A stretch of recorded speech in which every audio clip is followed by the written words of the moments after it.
Here's all the proof you need. This healthcare law is running low on cash. Even workers at Obamacare call centers aren't getting health benefits. It's true, apparently because they're mostly part-time. They don't qualify for coverage. To Michelle Malkin, who says, well, join the club. We're all getting club. Michelle, good to have you back. Boy, isn't this just hurts? You're participating in a program that's helping to give people information on a program of which you're not benefiting. Amazing. Yeah, big sad faces. Where's that dead phone ring? Obama, cover me maybe? You know, it's not right-wing nut jobs that pointed out this delicious bite of irony sandwich.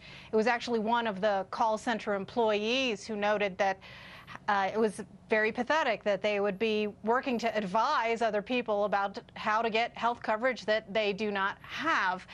I think you have to set this against the backdrop, of course, of all of the companies that have been slashing hours for their workers back to part-time so that they don't have to have the burden of the cost of this mandate.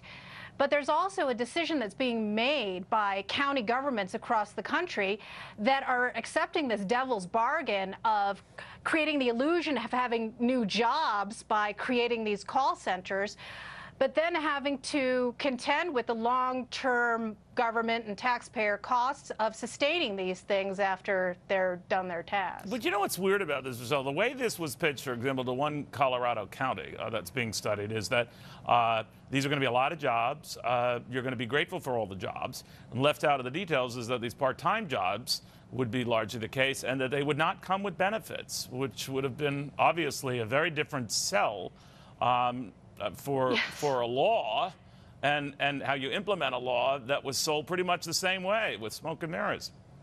Yeah, that's right, and behind closed doors. In Contra Costa County, California, where one of these stories really blew up, the decision was preceded by a lot of backdoor negotiations with the union and a lot of trouble and questions from taxpayer watchdogs that didn't want to take it on.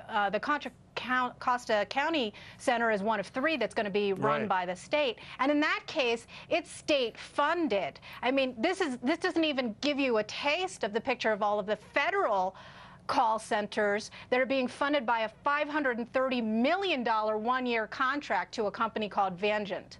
You know, though, Michelle, I was thinking the president not too long ago when he's saying, you know, that what's hurting the healthcare law is Republicans outspending him 4-1, bashing it. But I'm thinking, you know, people are pretty smart about this stuff. They get their health premiums. They see that they've been rocketing up. They realize how tougher it is now, you know, to get doctor's appointments or even to get coverage for those on Medicare with doctors who want to accept that coverage.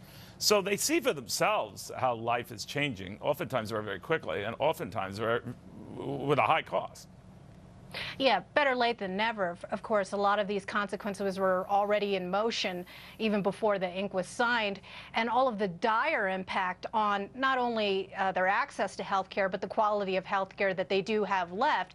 Everyone has someone they know whose doctor has decided to cut back or convert to concierge care, or who has nephews or granddaughters who've decided that they don't even want to go into the healthcare business at all, given you know, this miserable situation.